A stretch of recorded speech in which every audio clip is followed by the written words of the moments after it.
Well, it is 11:34, so I think we should just jump in rather than waiting for any. So thank you for coming and welcome to our first general membership meeting of 2025. Um, the first order of business is to induct the new officers and directors.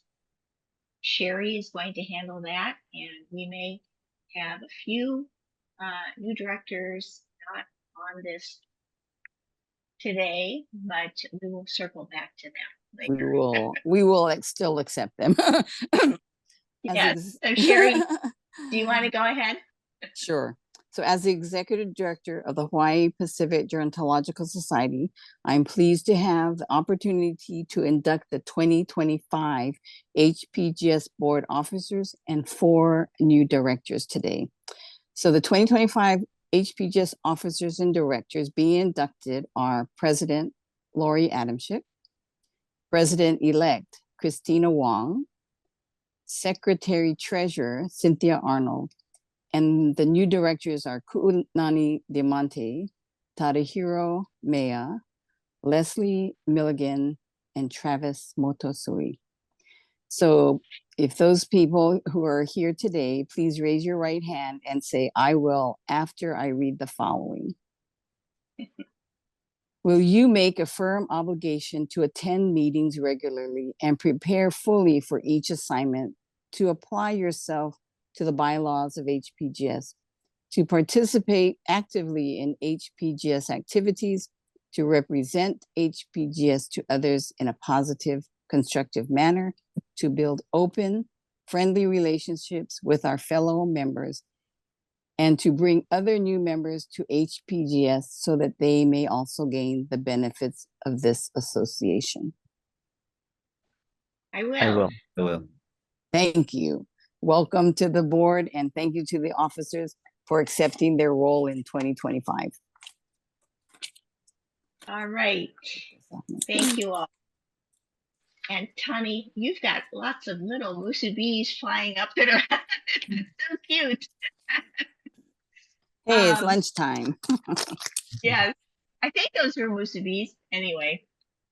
So this morning we've got a wonderful speaker who has some great information to share with you. Audrey Suga Nakagawa is from AARP, the Associate Director of Advocacy for local AARP Hawaii. She works on public policy issues, legislations that impact the lives of Hawaii's older adults and their families, such as caregiving support services, affordable housing for anti-fraud and elder abuse protections, and pedestrian safety. She is a specialist on aging issues and elder care services in Hawaii and has extensive experience in healthcare administration. And as a member of the Kupuna Caucus, she's going to talk to us this morning about the top 5 Kupuna-related bills in the new legislature just opened yesterday, and how might get involved in supporting this legislation. Thank you, Audrey, for being here.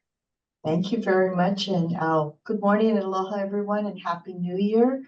Really appreciate the opportunity to share with you some of the top bills that are being presented, not only in the caucus package, but other bills as well.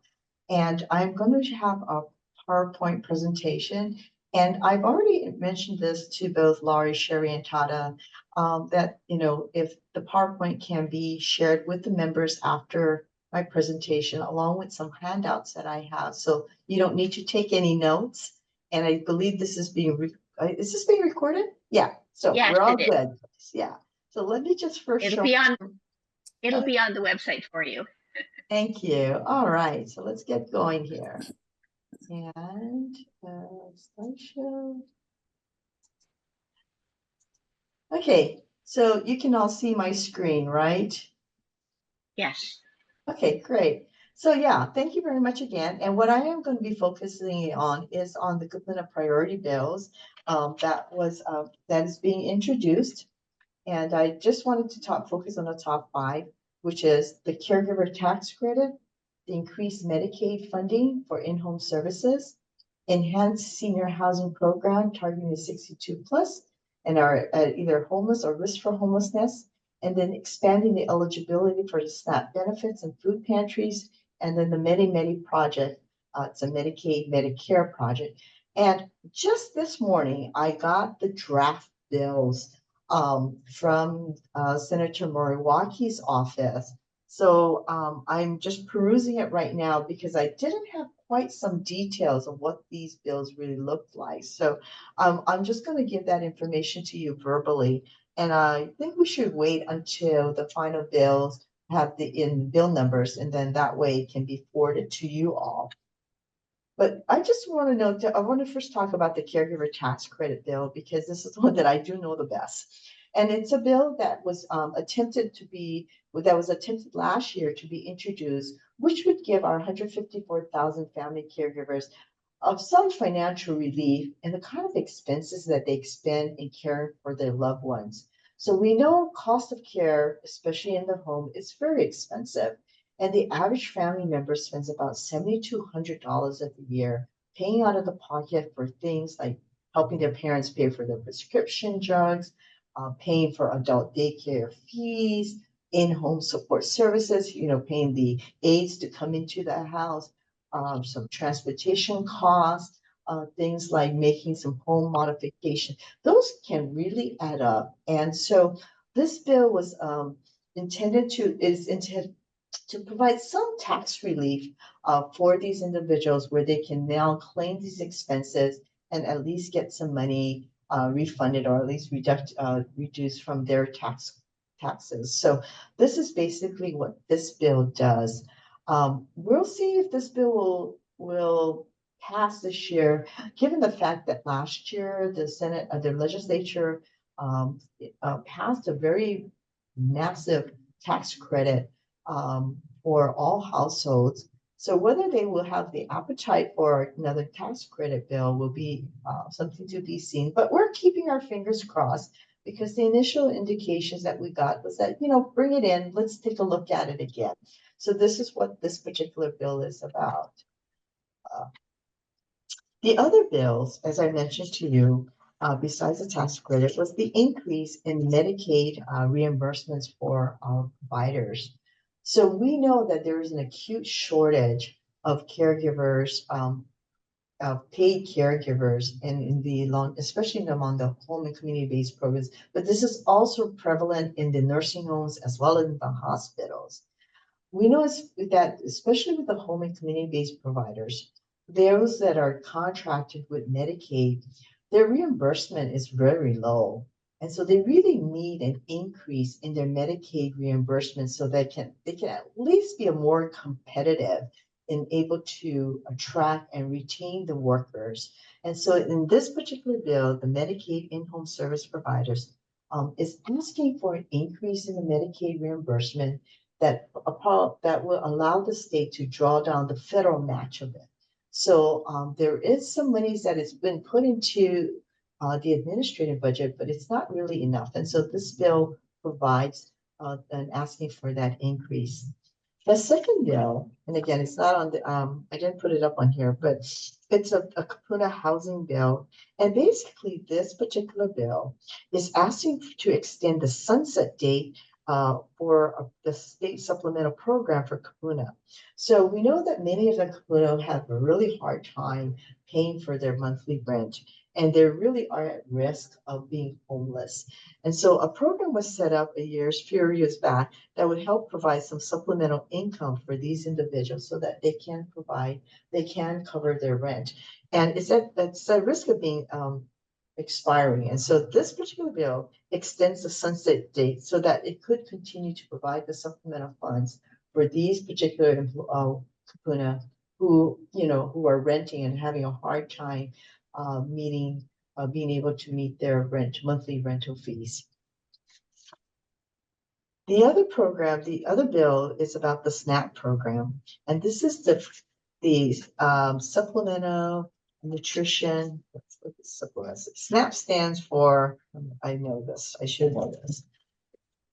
Stands for the Supplemental Nutrition Assistance Program. And this is a program that's been a real lifesavers for many of our kupuna, but also people who are in lower income and have children that have a hard time being able to pay for their groceries. For some interesting reason, the federal SNAP benefits have been decreased for the state of Hawaii.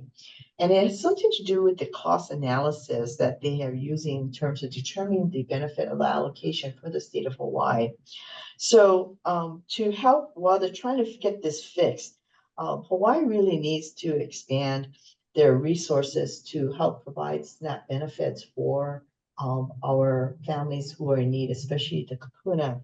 So this particular bill um, establishes a food security special fund in which they would get some appropriation from the legislature to supplement and expand the eligibility for the SNAP beneficiaries.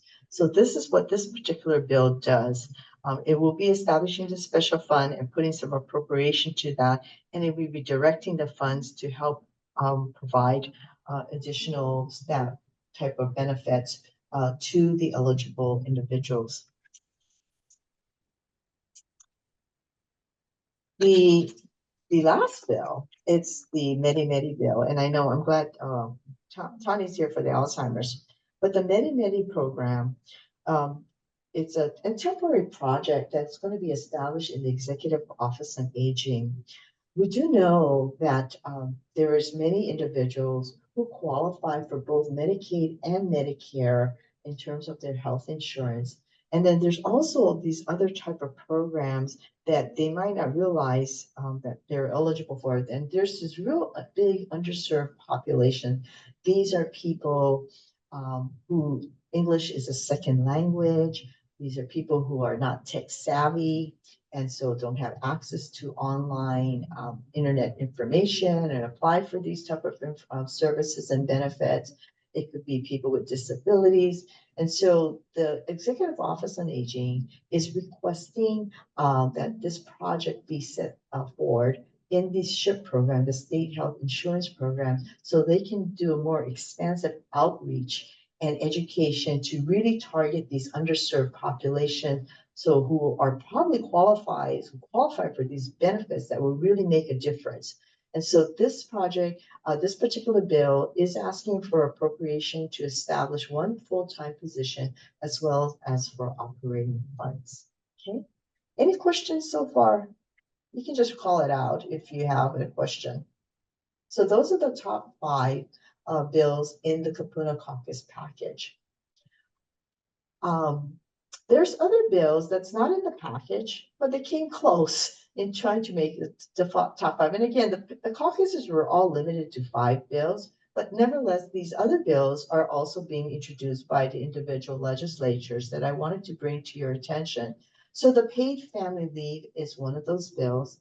This bill was attempted last year it was introduced last year and did not pass. It's getting reintroduced again.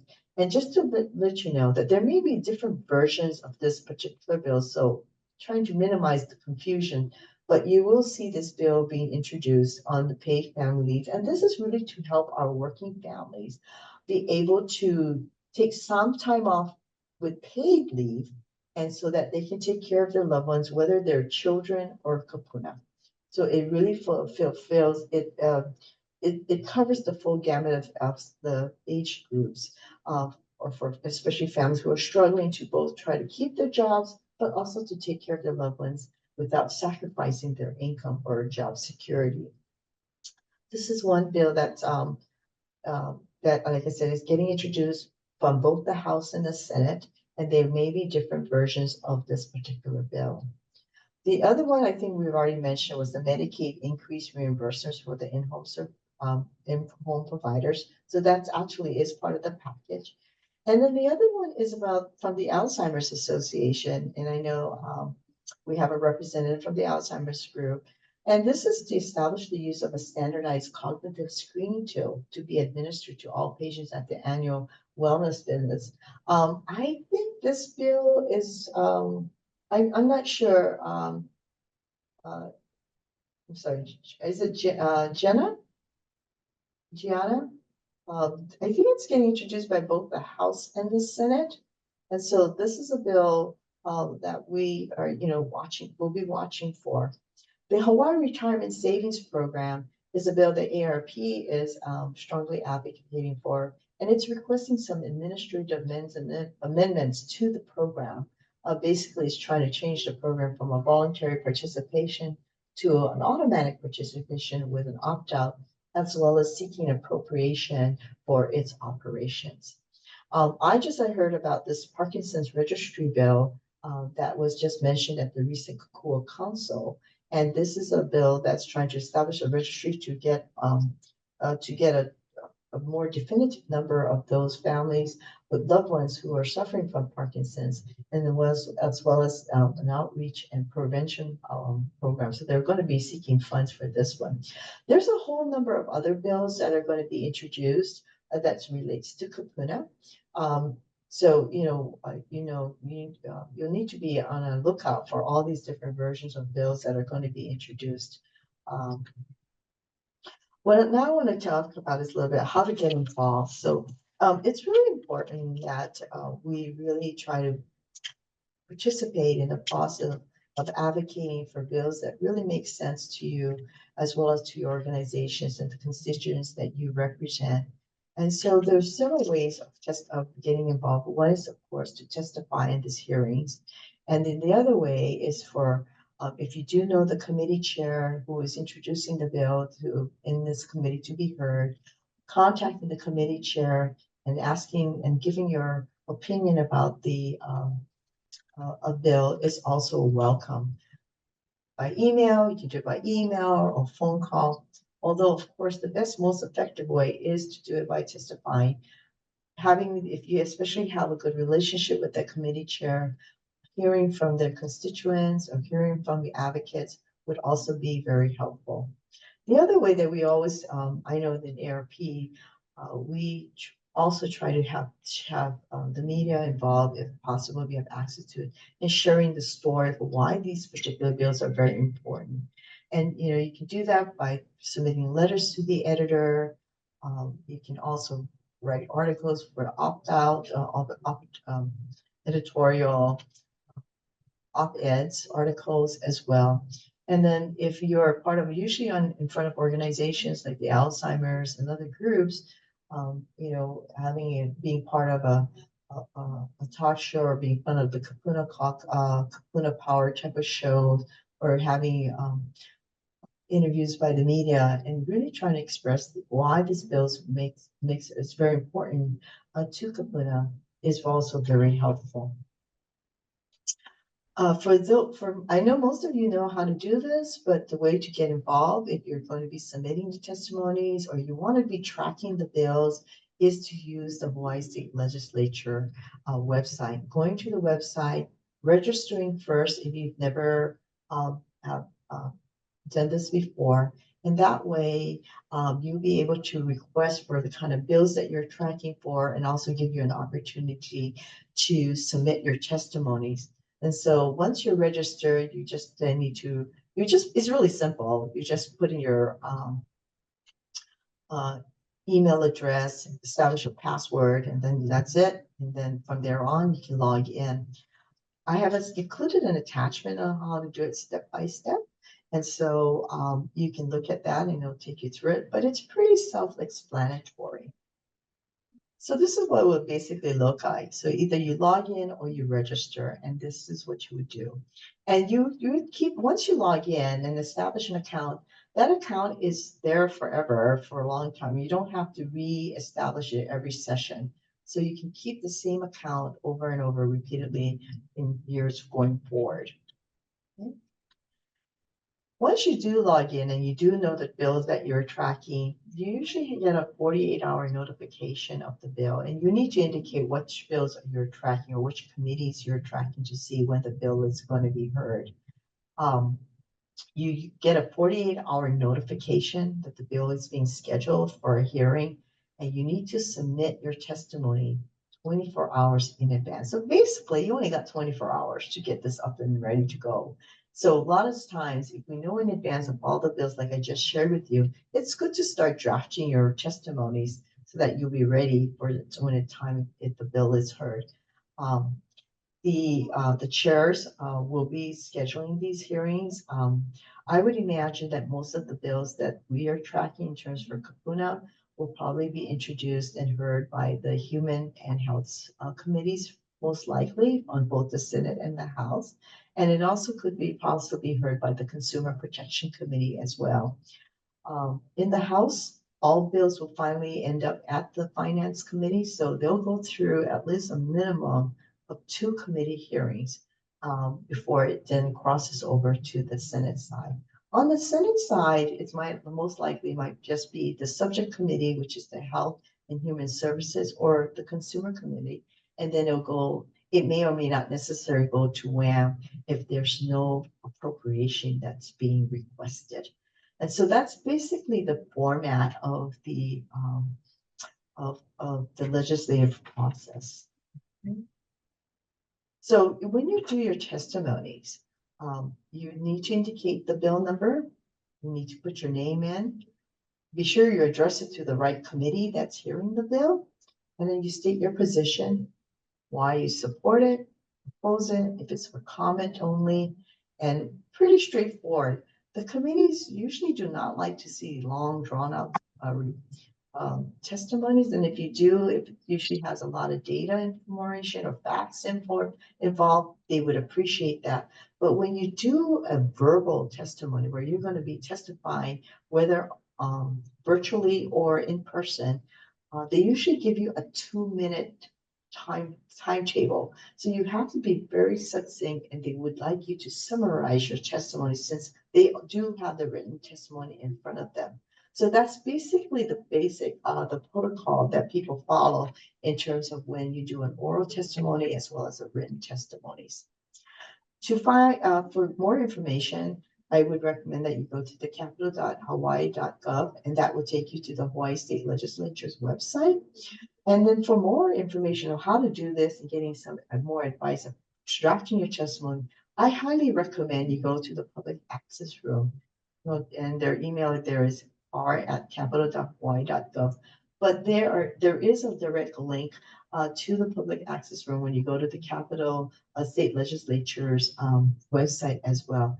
They are a tremendous resource, and the handouts that I have shared with you, it did come from that office, and it'll tell you all the committee members. They'll tell you that when they hear the directory of the legislators, so that you have their email as well as their phone number. So it is a real rich resource for you all. Okay, and that's basically summarizes my presentation. Are there any questions? I don't see any questions in the chat. So if anyone has questions, please just chime in. I had a question. So, Unmute your. Yes, Travis. do you have the copy of like a handout? So you mentioned about like if you go online and you enter the bill number, the only thing is for the top 5 measures that you're talking about, the top 5 Kuna related bills. Do you guys have that number? We don't have numbers yet. I just got the draft. Oh my God, you have to listen. No, so we don't have the bill numbers yet. It should be forthcoming though. I think tomorrow's the deadline for all the bills to be submitted. And so that means the bill numbers will start getting generated. But I can forward that information. Once I get it, I can forward it to Sherry or Tata, and then you can disseminate that information to the membership. Yes, the legislature just opened yesterday. They convened today at 11:30. So Audrey was in the House. I was in the Senate chambers yesterday. So they just started. I know Audrey and the Kapuna Caucus really had to work in advance to get those bills. And then whenever the numbers come out, if it comes out in between our newsletters, I can just send the blast to our members. If it comes in towards the end of January, I can put in the February newsletter. Those would be good. So the bills, yeah. Sorry, Sherry, don't mean to interrupt. The handouts, Audrey has already provided to us, so we can disseminate that to everybody here. all the rest of the membership. And Gary, I see you had something to say. Audrey, you may not have had time. As far as you could see, was the caregiver tax credit bill, was it a refundable tax credit? It is. And did he put in an amount of a maximum amount? Yes, so I'm looking at it right now, and here it is. So the tax rate, it is a refundable tax credit. And then the amount we put in for $5,000, and I think they did put it in, they kept it at $5,000. Okay, thank you. Of course, that's gonna probably get the amount will be Blanked blanked out, yeah. out. But that's Yeah. usually, at least to start off with, we did put in a request for $5,000. Yeah, and yeah, at least it's a baseline, which Yeah, yes. at least a it will baseline, blank out. yeah. Thank you. Not so Audrey, much a question. Oh, Go ahead, sorry. Tyler. I just wanted to say not so much a question, but just a comment. Thank you so much for kind of enlightening us on this. I'm a new board member to all of this, but just knowing all the things that are going behind the scenes and the support that you folks are, putting behind these bills and working with the legislature to help the kupuna. I mean, it's fantastic. So just great to be a part of this organization, and thank you for all that you folks do. Yeah, thank you. I want to bring to your attention, because we've been hearing this when we've been meeting with the legislators early on, and one of the bills, there's going to be several bills about homeowners insurance. And so why it may specifically not say kupuna written in it, it's something that's very, very important to many of our older adults who are homeowners. They're going to see their insurance is going up, skyrocketing, especially we're seeing that with some condo owners. They're getting assessed with all these fees for upgrading, fire safeties issues. I've just heard of a nonprofit organization that serves many kupuna. Their insurance for their facility has gone up 200%. And so, just be on the lookout for these type of bills that, again, may not necessarily have kupuna in it, but we know that these bills do impact our population. So, these are the homeowner insurance is going to be a big one. Yeah, you're And right. I visited my Senator Jarrett, yes, which he I can't mentioned remember, that. which I can't remember his last name, but he told me that yes, he is working on that, and he does know that seniors have a lot of fixed income, so that is definitely in mind when he's looking at those Yes. bills for that. Yeah, so I just wanted to alert you all about that particular bill. There may be a series of bills Correct. related to that, and the solution is going to be really hard to figure out how to do this, how to fix this, or how to help alleviate the burden for our owners. And then again, it's going to indirectly affect us if our organizations that have insurance on their facilities are also going to be impacted. So we're going to see a lot of nonprofit organizations really struggling. Any other questions? Yeah, well, if not, thank you very much. Audrey, before you sign off, may I ask if you have the information about the caregiver reimbursements from Medicaid? Because I have a lot of clients in care homes and some on Medicaid. We want to keep the caregivers happy. We don't want to lose caregivers. Yeah, absolutely. So Laurie, like I said, what I can do, I'll wait for the bill numbers to be assigned, and that way it'll be easier for everyone to track that. And yeah, we can go forward with that, but definitely thank you. I'll put that on my notes for you. Thank you. Okay. Thank you Thank so you very much, much, Audrey. everybody. Great information. Audrey's handout I can forward to everyone here, and the recording of this presentation will be up on our website under the events tab, probably in a week or so after we get it polished up. I might add that the woman who ran the public affairs room, who just recently retired, Audrey, I don't remember her name, but she did give us a presentation about 2 years ago on how to get information on bills, how to offer testimony. And so if anybody has any doubt, they've got Audrey's handout as well as this prior webinar that is already on the website that they can turn to for guidance. Okay, thank you. Very, very helpful. So, any other questions or comments for that matter? Bills that you talked about are so important, and I'm so glad that you highlighted those. And since you all have been through multiple sessions, I'm just curious if you have a sense of what kind of session we're in for this year, like given the current climate of things and the way things are. If you had a sense since you were both in the opening sessions yesterday.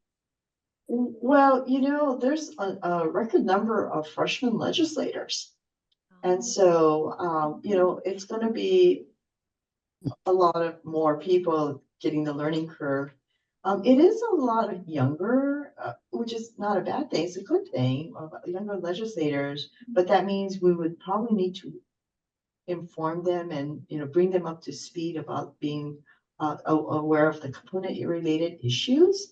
So that's something that I know for ARP, we've already reached out to these legislators, but and it's been good because a lot of them do have many constituents in their districts who are aging, and of course they have family members who are aging, so they're very sensitive and aware of this. But nevertheless, they're not sure of the particulars, things that we are probably more aware of in terms of the vulnerability and the risk factors and the challenges that our component is facing.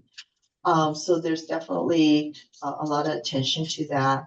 The cost of living our workforce and losing our younger family members to the mainland because they can't afford a home is really high on the radar. So affordable housing continues to be a major topic, as well as how do we keep our younger people here so that they can be part of a care workforce. But we also know we need them as our caregivers, right? Our families depend on their adult children and future younger generation to help take care of them, or at least be part of their lives as they're aging. So that's also an issue.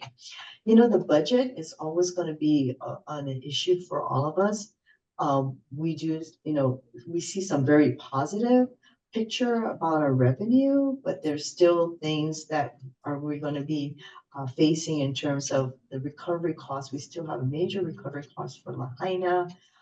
The impact of the homeowner insurance is going to be a big one. And then we still have, of course, have to look at the collective bargaining because they're making their, they're working and negotiating the compensation for their employees at the union workers and the workers that are in the union. So, those, the budget looks at least not so dismal, but, I don't want to say anything because it's hard to say what happens, right? And we don't know what kind of potential federal cuts there may be coming down the pipe. And of course, the current disaster in California will probably may set off a whole new chain of reaction as well, again, relating to insurance. So yeah, so we shall see. We shall see. We just have to be very diligent in making sure that we continue to advocate for our kapuna, because everyone else is going to be doing the same for their own constituents as well. So we just need to be there as well, along with them all. Yeah. Any other good? Yes, Gary. Although it's early in the governor's state of the state address is not until the 21st. Has he tipped his hand? Has Josh tipped his hand on what his priorities will be? You may not know. I mean, I think he keeps. I think from what I read in the paper, it was affordable housing. it is. That's a big one. It's a big one. Yeah, that's hundreds of millions of dollars that's needed. you know, Okay. and it ties into so many other areas, right, with our workforce and everything else, and trying to address the cost of living. Okay, thank you. Thank you. And I wonder, do you know if each legislature knows what percentage of their constituents in their area are older adults, Well, generally speaking? I don't know if they know, but ARP made sure they knew. That's right. It's all about educating them. And I know that the House has a lot more new representatives than the Senate. The Senate has one. So now the Republican has 3 in the Senate. So like Audrey was mentioning earlier before everyone came on, is that we just want our legislators to work together for the best of the community and not be so politically divided.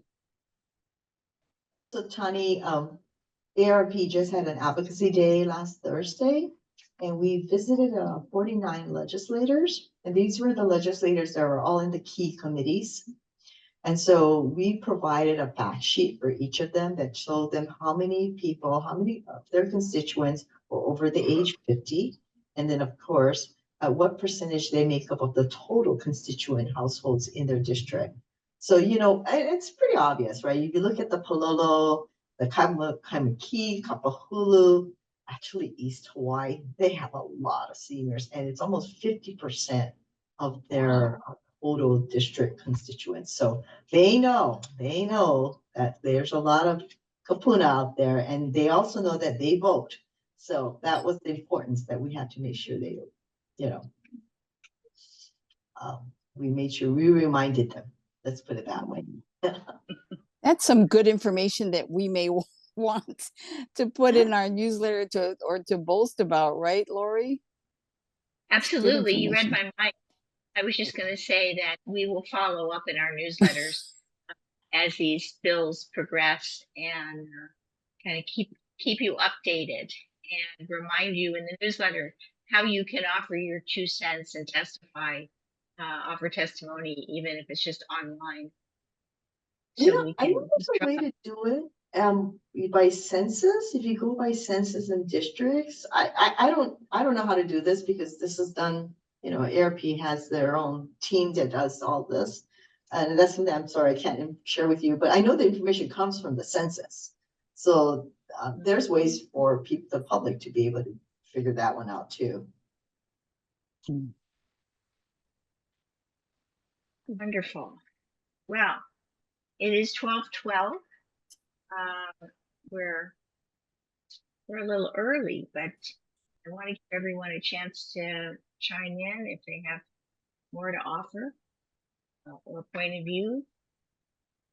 And if not, then I want to thank Audrey for taking the time to educate us, send us the fantastic handouts that you gave us. And again, ask all of you who are not already committed to consider volunteering and being part of the upcoming conference that we're planning now for September. We really want to hear from you and find out what your thoughts are on topics and speakers that you'd like to see covered, and any other thoughts based upon perhaps your attendance at the last conference, as we always want to learn. And we take very seriously the evaluations that we get at the end of those conferences. So thank you all for attending. And the next general membership meeting, I believe, Tara, it's May 16th. Is that correct? May 15th. 15th. Yeah. 15. Okay. So by May 15, we'll have a lot more information with regard to some of this legislation, and we'll have another speaker. So thank you all for attending, and we will keep you in the loop and hope to see you next time.